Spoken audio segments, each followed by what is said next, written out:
Okay. Assalamualaikum warahmatullahi wabarakatuh.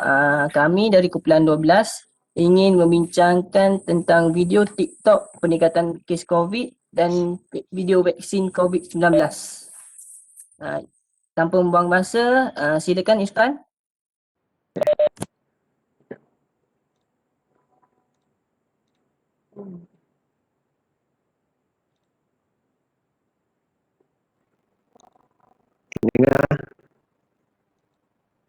Sekejap bang, nak tanya ni bang. Mana data detail kes COVID dalam Malaysia ni Memanglah now dah nampak kenaikan kes semula kan. Tapi yang bertambah hari-hari ni datang dari mana Cubalah bagi tahu detail apa sebab bertambah ni. Tak ada bang, tak. Saya bukan nak petikai, tapi rasa tak sedap lah kan. Bila kes bertambah aja kan, sudah nama bazar Ramadan, solat tarawih pula jadi tumpuan. Mulalah keluar pelbagai statement yang dua aktiviti popular bulan Ramadan ni akan disekat jika kes naik lagi. Bang, sebab itulah saya tanya data yang meningkat banyak-banyak ni dari mana bang? For sure bukan sebab bazar ataupun solat tarawih, sebab baru 4 hari kot puasa kan. Kalaulah betul pun ada kes bazar ataupun tarawih ni, 2 minggu lagi baru tahu bang, bukan sekarang. Tapi ya, tak nafikan potensi kes daripada dua aktiviti ni memang ada. Tapi biasalah kan, 1-2 kes kalau ada tak semestinya kena tutup semua masjid, batal semua bazar bang. Kenapa kluster kilang punya banyak, tak pula tutup semua kilang? Oh, ekonomi. Faham. Dah tu ekonomi pedagang bazar ni yang lantak pi kat diorang macam tu. Banyak kali dah kot dalam laporan media kan, menteri kata antara peningkatan mendadak adalah kes di dalam kluster pendidikan. Dah tu kenapa sekolah on je, ban sekolah sesak je pun, impik-impik juga boleh je pun, tak ada masalah pun. Saya sembang panjang benda ni dengan Profesor Dr. Sazali, pakar virologi. Dia pun setuju tau yang masalah di bazar dia tak besar mana pun sebenarnya. Sebab bazar Ramadan di tempat terbuka bang. Yang penting ialah ketatkan pemantauan. Pastikan semua pakai mask dengan betul dan amalkan penjarakan fizikal. Risiko dia kan tak besar mana pun berbanding dengan kluster tempat kerja tu bang. Lagi masalah besar, lagi problem nak kawal. Samalah juga dengan berjemaah di masjid ni bang. Dah ada SOP kot penjarakan fizikal kan. Kalaulah pun ada isu kan lepas solat tarawih diorang ni melepak ramai-ramai, mengopi ramai-ramai kan. Takkanlah pula masjid pula dipersalahkan. Kalau jumpa yang degil ni pun alah compound aja bang, compound aja. Kami pun tak kisah bang diorang ni kena compound bang, asalkan kami ni tak penat asyik tutup sana, tutup sini. Penat bang. Tak bang, ini bukan hantam kromo. Saya dengan yang lain ni bang nak tahu data aja bang. Dari mana sampai 2000 lebih kes ni bang? Cuba detailkan dan senang sikit bagi kami nak faham ni. Apa yang perlu diberi penekanan bang? Bukan masalah sana yang buat hal, sini pula jadi mangsa. Penat dah bang, penat. Peniaga baru je nak merasa senang sikit, dah ada bunyi nak tutup itu, tutup ini bang. Bagilah peluang sikit bang. Peniaga kecil ni kalau untung sikit pun belum pasti bang dapat makan 7 keturunan macam golongan kayangan tu bang. Pasal merentas negeri ni kita sembang kemudian kan. Korang pun alah sure dah penat semua ni kan. Betul tak? Setahun lebih dah kot. Tak gitu bang.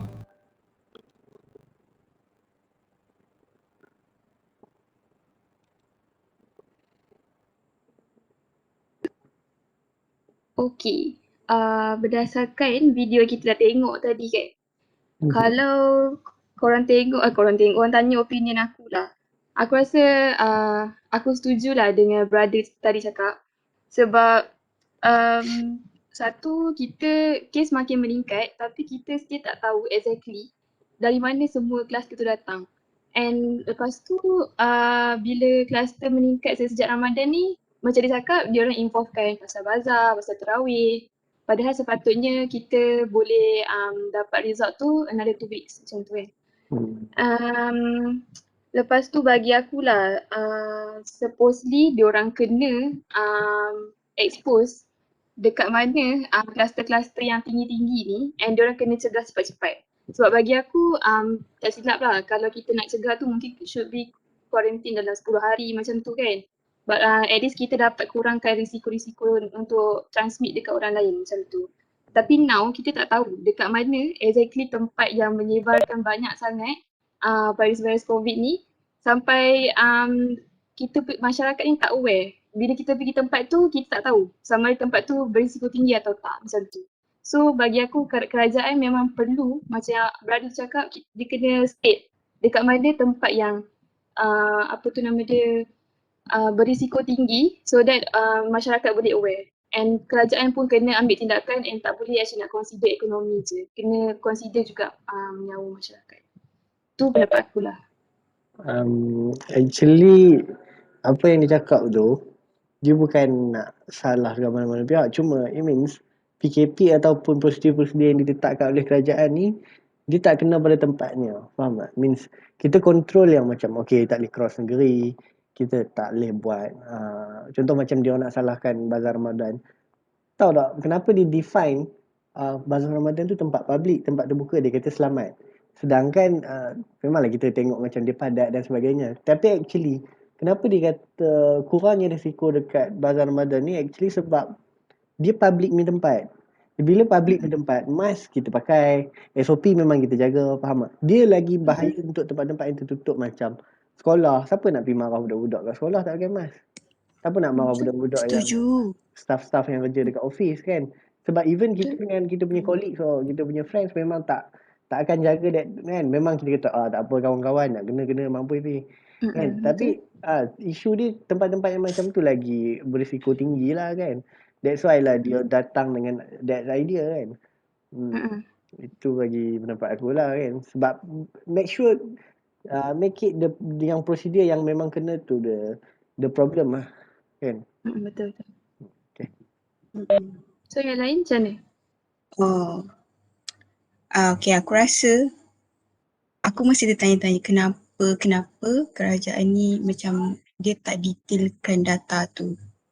Sebab contohlah dekat kawasan sekarang, dekat kawasan yang apa data dia tinggi, kes tinggi dekat kawasan Selangor, Kuala Lumpur, Johor, semua yang kawasan berindustri.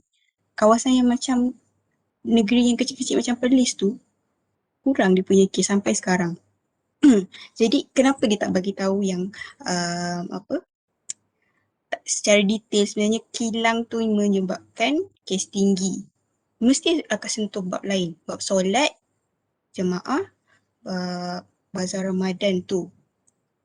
Contoh kita tahu detail data tu secara detail ikut lokaliti kita. Contoh dekat aku kawasan dekat Batu Pahat. Mula-mula tak ada kes. Senyap je. Tiba-tiba naik. Jadi bila orang BP ni, orang sendiri BP sendiri cari sebab dia, rupanya memang datang dari kilang dekat Batu Pahat. Sebab tu dia kes naik. Jadi dekat kawasan lain tu tak tahu kenapa dia naik. Mungkin sebab yang sama. Jadi betul lah, setuju. Data tu tak detailkan. Itu saja.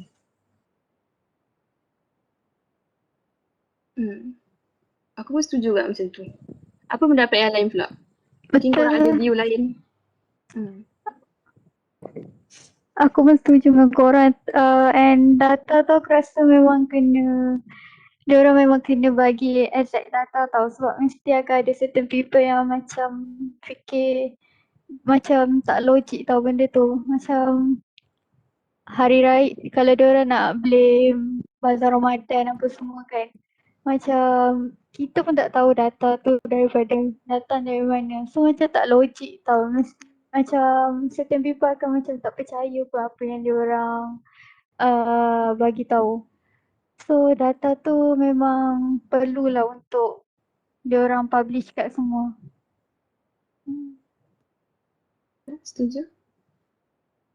Actually bila benda macam ni berlaku, that's why lah timbul isu-isu macam hashtag kerajaan gagal dan sebagainya. Sebab kalau dia orang clarify benda tu, okay dia datang pada ni, okay so this kilang tutup, okay this kind of industry perlu stop ataupun perlahankan kan, kita limit kan, dan jadikan SOP yang lagi efektif lah dan efisien kan.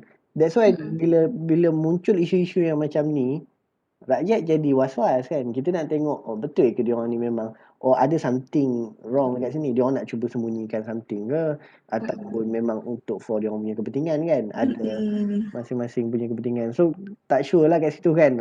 Atas dasar apa dia orang tak expose benda tu. For sure dia orang tahu kes-kes tu semua was recorded daripada mana dan puncanya apa kan.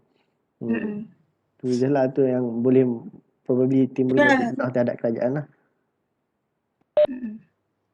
Faham? Lepas tu timbul pula isu bila semua senyap data disorotkan, timbul isu kaitkan dengan Illuminati. Itu betul juga. Dia dipandu sampai ke arah tu lah kan. Puncanya isu. Okay, mana asalnya COVID ni? Diorang ni berlakunya perkara ni atas dasar apa? Mungkin ke atas dasar bisnes kan, atas dasar kepentingan masing-masing. Lepas tu mulalah agenda macam-macam kan. It doesn't matter lah kan. Tapi kita punya kerajaan, it should be our side lah kan. Dia orang patut jaga dia orang punya rakyat kan. Whatever it is, dia orang punya memang kita punya objektif ataupun apa punca COVID tu, it doesn't matter lah. Tapi kita punya kerajaan should be on our side lah. Betul. Setuju.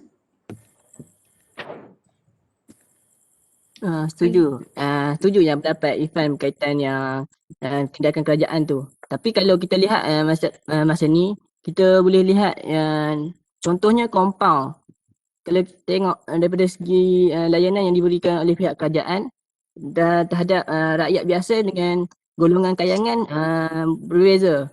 Macam baru-baru ni kan kes yang berkaitan dengan selebriti yang berkahwin tu, yang pergi honeymoon dekat Langkawi. Sehingga kini telah Betul. Detail sangat. yang telah hingga kini pihak polis telah mengeluarkan siasatan mengambil masa yang lama untuk beri tindakan compound tu. Sedangkan kita dah lihat dalam gambar tu Dah jelas. yang dia tak ikut SOP. Sedangkan kalau kita tengok dari sudut rakyat setempat pula, kalau kita polis terus dia bagi compound tanpa budi bicara kebiasaannya. Contoh yang budak matrik tu. Yang budak matrik tu. Yang datang je dekat kantin beli buka, makan buka. Kafe. Kafe. Dari segi situlah tindakan kerajaan itulah menyebabkan rakyat mula pandang serong hingga menyebabkan dipanggil lah kerajaan yang gagal.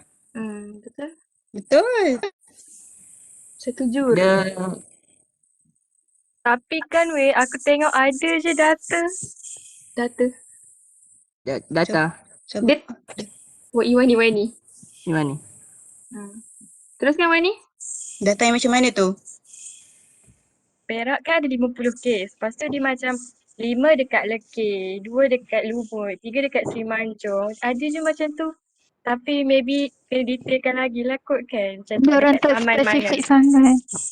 Dekat daerah tu apa? Dari mana? Spesifik. Kilang ke? Daripada rumah ke? Macam mana kan?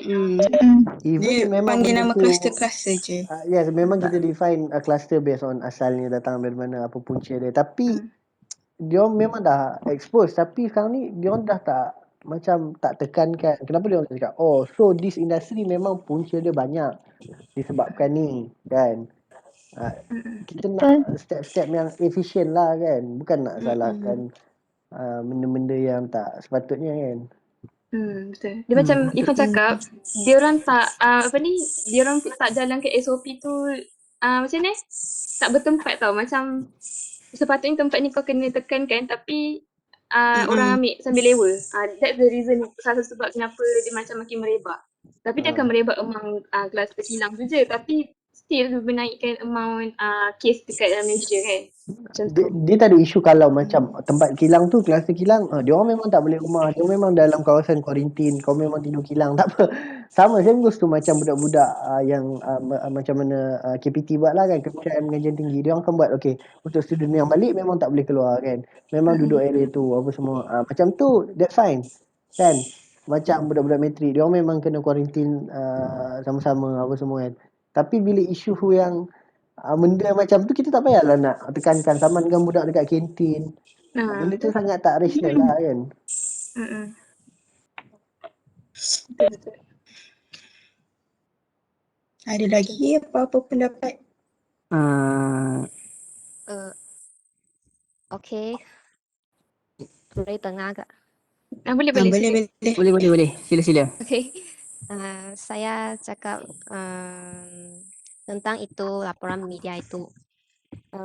Dalam video itu laporan media telah menunjukkan antara sebab peningkatan kes COVID ialah sekolah. Tetapi sekolah terus buka walaupun kes COVID belum dikawal dengan kukuh. Hingga sekarang kes COVID masih tidak berkurang, sebaliknya bertambah. Kita sudah belajar apa itu logik induktif dan deduktif di dalam kelas kita. Baik.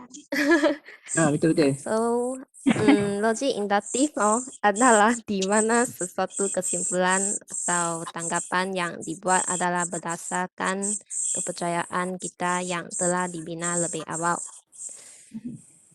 So, kerana kebanyakan orang sudah percaya pasal Ramadan ialah faktor utama yang menyebabkan peningkatan kes COVID, dan ini akan jadi logik induktif kerana data yang telah ditunjukkan menunjuk faktor yang menyebabkan peningkatan kes COVID bukan pasal Ramadan, tetapi sekolah dan tempat perkilangan.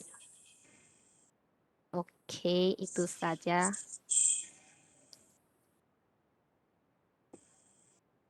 Setuju. Setuju. Sebab kita gunakan macam ni masyarakat menggunakan logik yang tadi induktif Induktif. Induktif.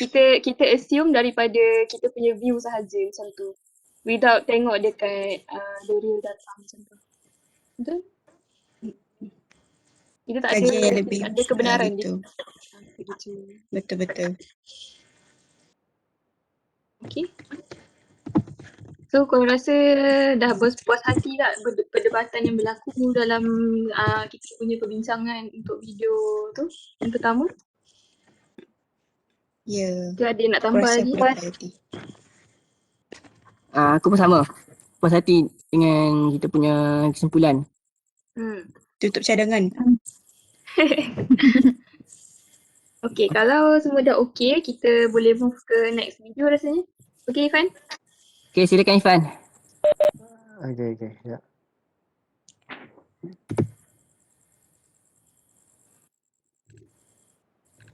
Important questions and answers that have actually been given by the government before considering getting vaccinated. If I get vaccinated, can I stop wearing a mask? Government says no. If I get vaccinated, will the restaurants, bars, schools, fitness clubs, hair salons, and other government declared non-essential businesses reopen? And will people be able to get back to work like normal? Government answer, no. If I get vaccinated, will I be resistant to COVID-19? The government answers, maybe, but we don't know exactly, so probably not. If I get vaccinated, at least I won't be contagious to others, right? Government answer, no, the vaccine doesn't stop transmission. Well, if I get vaccinated, how long will the vaccine last? Government answer, no one knows. All COVID vaccines are still in the experimental stage, and it's likely you'll need to get boosters to stay current. Then there's the issue of variant strains. Well, if I get vaccinated, can I stop social distancing? Government answer, no. If my parents, grandparents, and myself all get vaccinated, can we hug each other again? Government says no. So what's the benefit of getting vaccinated? The government's answer is hoping that the virus won't kill you. Next question, are you sure the vaccine won't injure or kill me? The government gives no guarantees.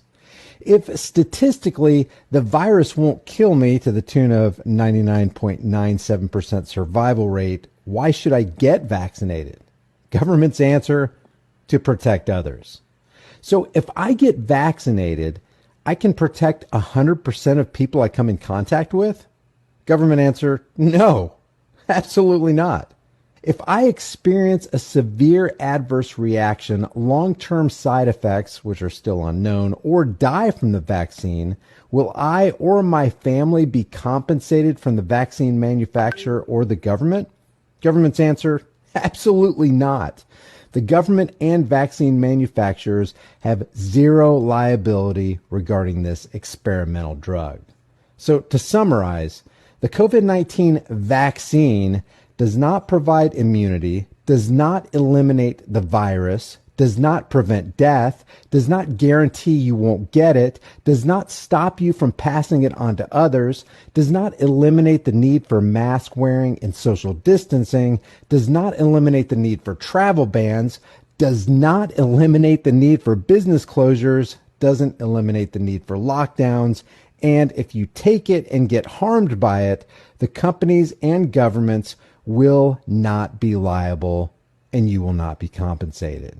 So if you're going to roll up your sleeve and play the part of gullible guinea pig and take this experimental, unapproved drug that offers zero benefit and could cost you your life, you are on your own. If you get something out of this video, please give it a like and share it with others. It could literally save their lives. Once you take this vaccine, you cannot untake it. Here are some important questions. Okay, so mari utarakan pendapat anda tentang vaksin ini. Siapa nak mula dulu? Amy boleh dulu boleh? Boleh. Dengar kan? Dengar. Ya, pada pendapat aku lah macam kan dia cakap even kita dah suntik vaksin pun nanti kita still kena patuh SOP, kena jaga jarak, kena pakai mask kan. So macam tak best lah kan, even dah kena suntik vaksin pun still kena jaga semua tu kan. Tapi bagi aku kebaikan dia bila kita suntik vaksin ni, kita macam boleh macam boleh lindung orang sekeliling tau, sebab tak semua orang boleh suntik vaksin tu. Macam kalau orang yang macam sakit ke yang ada penyakit, sistem imun badan dia pun kan rendah kan, so dia pun tak boleh suntik vaksin kan. So macam kita yang tak ada penyakit ni, bila kita dapat vaksin tu, macam kita bolehlah macam lindung orang sekeliling kita yang berisiko daripada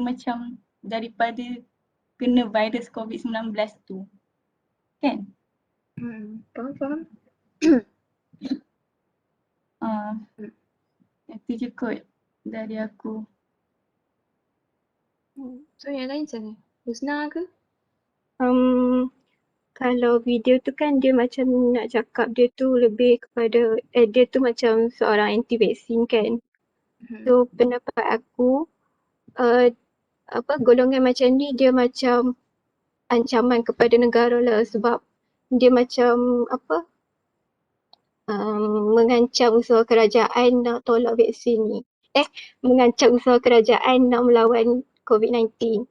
Sebab contoh macam kalau dengan buat video macam tu dia senang nak pengaruh orang lain yang tengok video tu. So kalau lagi ramai terpengaruh dan tolak tolak vaksin ni, usaha kerajaan tu jadi lagi susah lah. Faham. Tapi untuk hujah-hujah yang dia sampaikan tu boleh diterima tak? Betul. Means hang setuju tak about the vaksin ni takkan selamatkan kita, vaksin ni not gonna change anything. Means kalau vaksin ni tak boleh selamatkan kita pun, nothing won't be normal back kalau even kita dah cucuk vaksin. So tak tahulah kan apa pendapat ni. Lah. Golongan anti vaksin ni dia macam kalau kita ambil vaksin, golongan ni tak ada lah efek sangat dekat kita sebab kalau kita golongan tu hanya golongan tu je yang lebih terbuka, lebih senang nak dapat COVID ni. Atau so kalau kita ambil vaksin ni macam tak rugi. Kalau bagi akulah ada betul Tapi tak kan, okay. tapi kan dalam video tu kan dia cakap tak boleh ubah apa-apa kan. Tapi kita still je boleh kurangkan bilangan kes tu sebab bila kita ambil vaksin tu kita macam akan kurangkan transmission virus tu. So macam bilangan kes tu akan berkurang lah kan. Sikit-sikit lama-lama jadi bukit lah. Maybe. Okay, satu benda yang aku rasa macam aku bukanlah anti vaksin tapi ni je lah persoalan aku.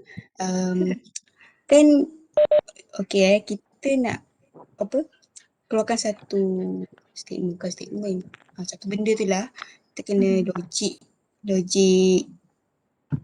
lah kan, induktif, deduktif tu kan. So memulakan kajian yang banyak kan. Okay, kenapa vaksin COVID ni dalam setahun je boleh dah jumpa vaksin, sedangkan vaksin lain contoh macam denggi lama berapa puluh tahun baru dapat vaksin denggi tu. So macam Betul juga. faham tak? So hang tertanya pasal maksudnya hang rasa macam benda ni palsu macam tu. Taklah, bukanlah palsu tak. Aku cuma tertanya-tanya macam mana boleh cepat sedangkan vaksin lain tu What lambat. if kalau pasal kita punya kemajuan teknologi, kita punya a lot of improvement lah kan. Kita dah ada banyak lah kalau nak compare tu macam zaman dulu, jangan compare tu the others pandemic lah kan. Contoh macam pandemik yang lain kan. Memang pandemik yang lain dalam masa dekad yang sebelum ni pun memang kita tunggu dia nak berhenti bila dah semua mati lah, tu je. Kan bila ada orang mempersoalkan tentang vaksin lah kan. Tapi benda macam ni kat sini lah peluang yang masuk bila ada orang cakap sebenarnya ni agenda siapa kan. Probably ini adalah punca daripada salah satu taktik perniagaan dan bisnes kan. Sebab memanglah Pfizer tu pun memang dia orang pharmaceutical punya industri lah kan. Dia orang memang produce medicine lah kan. So isu dia sekarang ni macam betul ke benda ni? Benda ni logik ke? Kalau betul pun means contohlah macam ramai orang boleh samakan keadaan dengan virus dengan antivirus kan. Antivirus yang kita pakai dekat untuk phone ke laptop ke memang dah terbukti most of the virus yang dicipta, whether Trojan ke anything, memang datang daripada company yang buat antivirus sendiri. Faham tak? Faham. Macam bila orang cakap Apple, dia orang create the problem and sell the solution. Contoh macam phone dah tak ada audio jack. Dia orang jual audio jack. Phone dia orang tak pergi charger. Dia orang jual charger. Kan? That's the issue sekarang ni. Macam dia orang cakap, adakah kita tengah menghadapi situasi yang sama? Kita terpaksa membeli ataupun menggunakan this vaksin untuk tangani masalah yang diciptakan oleh penjual vaksin itu sendiri. Ditimbul masalah-masalah dan isu yang macam tu lah kan. Apa pendapat? Contohlah, seandainya hakikatnya benda tu berlaku, apa yang kita boleh buat pun? Apa pendapat? Apa kita boleh buat? Panjang fikir ni. Jauh nak fikir.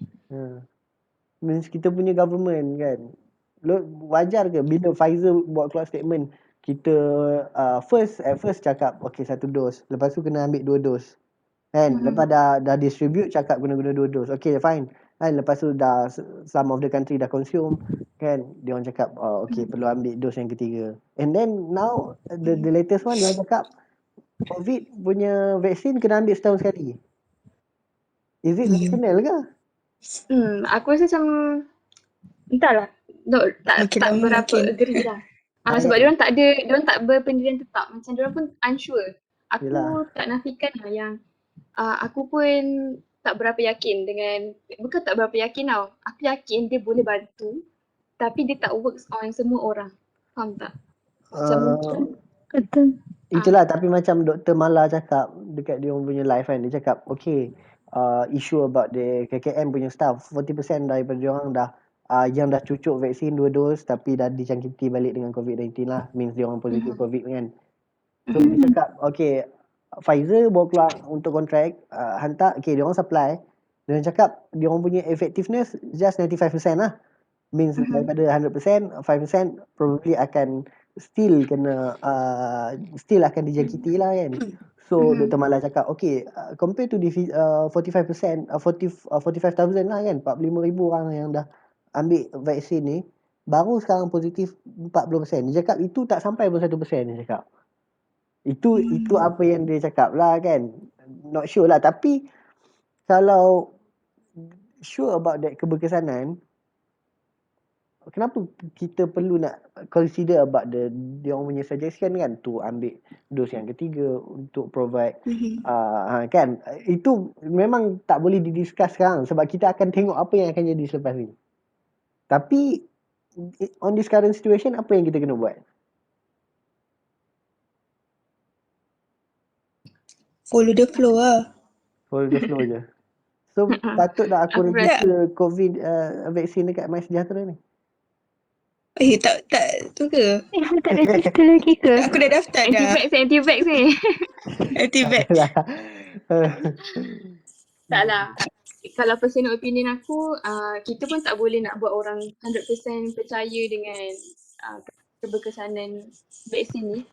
Kalau ikut aku, kalau bagi aku lah, kita ikhtiar lah sebab kita dah ada satu, apa tu namanya, orang dah saja satu cara, kita ikhtiar. Aku percaya yang dia mampu bantu, cuma macam lah, dia tak works on semua orang. Kalau mungkin aku ada pernah dengar orang cakap kita ambil vaksin COVID tu bukan sebab kita betul-betul 100% nak prevent COVID tu daripada kita dijangkiti COVID tu. Kita ada possible juga untuk dapat COVID tu.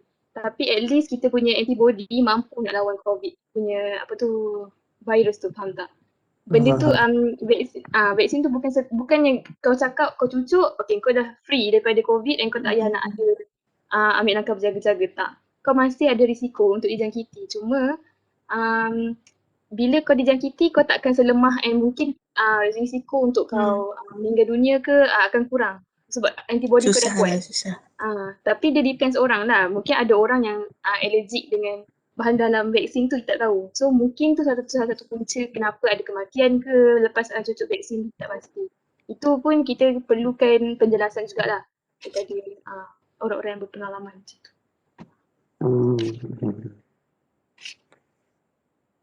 So macam mana? Alip, apa ni kata sepakat yang boleh dibuat conclusion lah, since this is philosophy punya kelas kan. How we could do the rational punya decision lah. Kalau kita relate dengan logik tu Hmm. yang kita baru belajar last class. Last apa Alip? Anyone ada opinion? Last apa Induktif, jadi? induktif. Cari Tuhan. Jangan buat hal. Kalau bagi aku, kita masih menggunakan logik induktif tu yang di mana kita buat kesimpulan berdasarkan pemerhatian kita, Kajian. apa yang kita experience macam tu. Dia tak 100% daripada eksperimen yang betul-betul. Kita tengok daripada apa yang kita nampak. Mungkin orang nampak sebab kan kalau korang masih ingat lah, masa mula-mula vaksin keluar, ada kes daripada luar negara yang ada staff yang meninggal dunia sebab lepas dicucuk vaksin kan. So dekat situ orang dia ragu-ragu tentang keberkesanan vaksin macam tu. So orang terus consider macam okay, vaksin tu tak berapa tak ada apa tu? Tak ada keteguhan lah macam tu. Macam tu lah. Disebabkan satu kes tu. Kau nak cakap yang macam sekarang memang mostly memang ramai yang guna logik induktif tu lah.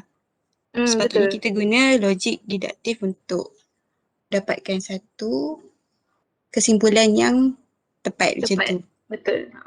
Sekarang kita macam tak mampu lagi kau nak buat deduktif tu. Semua memang akan pakai induktif tu pun tak ada keyakinan yang kita akan dapat jawapan yang betul. Tak ada kepastian jawapan itu akan sahih.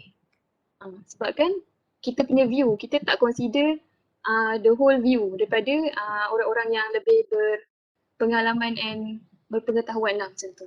Sekarang ni orang semua tengah buat assumption and kesimpulan berdasarkan apa yang diorang nampak. Bukan daripada apa yang dikaji oleh orang-orang yang berpengetahuan macam tu. Betul. So means even orang yang anti-vax ataupun pro-vax pun, even dia pro-vax, dia still, aku boleh cakap most of them pun tak ada pun hujah yang rational about this vaccine. Faham tak? Means atas dasar apa yang hang pegang, hang kata vaksin ni memang okay, this is the only solution yang akan selamatkan kita. Dia orang punya hujah apa? Dia orang cakap produk ubat kuat, percaya kan, contoh macam produk means putih, instant punya untuk putihkan kulit dan sebagainya, benda tu dia orang percaya. Tapi kenapa vaksin tak percaya? Actually kalau in philosophy it will be considered as fallacy lah kan, sebab reasoning kita relate to something else tak boleh lah. Sekarang ni relate to vaksin kan. But this thing boleh tak actually selesaikan masalah? That's why lah aku sendiri pun aku boleh cakap untuk orang-orang yang pro-vax ni pun tak, dia tak ada ni lah, dia tak ada reasoning yang betul-betul yang kenapa dia orang sokong this vaksin. Faham tak? Dia orang just macam okay, ramai yang kecam geng anti-vax ni, so aku kena jadi pro-vax lah. Kalau aku jadi anti-vax aku pun kena lah. Macam tu. Tapi for the rational punya reasoning, dia orang pun, aku boleh cakap dia orang pun tak sure atas dasar apa dia orang percaya. Betul. So Irfan, kau kategori pro-vax ke anti-vax? Aku percaya Tuhan. Tak adalah. Aduh. Tak adalah. Kita observe lah kan. Kuat Jerry dia ni, Jerry. Kan. Ada yang macam at this moment lah, lepas keluar COVID, lepas tu keluar isu vaksin, waktu tu lah cari Tuhan kan. Hari-hari pasal Illuminati, waktu tu baru nak ingat Tuhan. Kan. Tapi benda-benda ni macam dia triggered a lot of things. Faham tak? Trigger masing-masing. Okay, ni periuk nasi aku kau kacau kan. Ni lah nak buat bisnes gila-gila babi. Yang jiran ni dah tak ada makanan nak makan, dah kau mati. Benda-benda macam ni triggered a lot of things. Contoh macam sampai level ada orang samakan kita punya okay, Muhyiddin lah kan. Ada kita punya current Prime Minister kan. Muhyiddin, Najib dengan Sajak, dia orang dah samakan level tu. Means dia cakap the level yang Datuk Seri Najib punya teruk tu kan sebab dia dah confirm memang bersalah kan. That's all. Kan dia orang cakap dia orang punya teruk tu, kenapa Muhyiddin tak boleh compete dengan pencapaian Najib sedangkan Najib tu boleh kata seteruk-teruk pemimpin yang Malaysia pernah ada. Faham tak? This COVID-19 memang triggered a lot of things. Sampai dia orang cakap bila macam tu at that level, orang cakap betul juga kalau Muhyiddin ni bagus sangat kan, dia acah-acah macam abah-abah, tapi kenapa tak boleh pun nak compete si Najib ni? Kan kenapa ekonomi kita memang lagi teruk kan? Kita tak pernah lagi declare kita punya KWSP muda simpanan untuk after this pension kan, lepas dah berhenti bekerja kita declare sekarang kan. Dia orang cakap itu dah bentuk bantuan kerajaan apa semua. Actually tu semua duit kita yang kita simpan dalam tabung kan. Benda-benda macam tu dah triggered macam-macam. So tapi actually banyak lagi faktor-faktor yang perlu consider kan. COVID-19 ni isu kan. Kerajaan baru ni pegang waktu keadaan kita tengah COVID kan. Banyaklah benda-benda yang kena consider. Kita tak boleh nak generalisekan benda-benda yang macam tu lah. Kan kita tak sure lah. Tak fair lah sebab pemimpin lain tak alami apa yang pemimpin sekarang lalu. So macam betul. Tapi doesn't mean dia orang ni tak ada buat kesalahan, betul. Contoh macam kan menteri-menteri yang ada pun ada still kekurangan kan. Kita tak boleh lah nak kata okay dia orang ni memang teruk lah sebab keadaan kita sekarang memang teruk. Tak boleh juga macam tu. So please be rational lah. Tu je lah kot kita punya conclusion hari ni. Ya, itu sahaja. Ada yang nak tambah lagi? Mari. Okay. Tak ada betul? Semua setuju. Alip boleh tutup lah kita punya perbincangan hari ni. Forum. Sudahi dengan mana Alip? Kau tak Tunjuk Alip. Ya. So, so daripada kedua-dua video yang kita tengok tadi, kita dapat simpulkan bahawa tindakan kerajaan tu sendiri lah yang perlu mendedahkan data secara terperinci. Bagi video pertama tu, kerajaan sendiri yang perlu memberikan data terperinci kepada rakyat supaya kita dapat kesan lokasi ataupun tempat yang bergejala supaya kita dapat bendung dengan baik. Dan bagi video kedua tu, kita dapat simpulkan bahawa vaksin ni tidak 100%-nya menyembuhkan, tapi dia merupakan salah satu usaha daripada kerajaan untuk mencegah wabak daripada terus tersebar hingga menyebabkan terjejasnya ekonomi dan kehidupan rakyat setempat. Setuju semua? Setuju. Dengan itu berakhirlah perbincangan kami kumpulan 12. Sekian daripada saya. Taufiq wal hidayah. Assalamualaikum warahmatullahi wabarakatuh. Salam.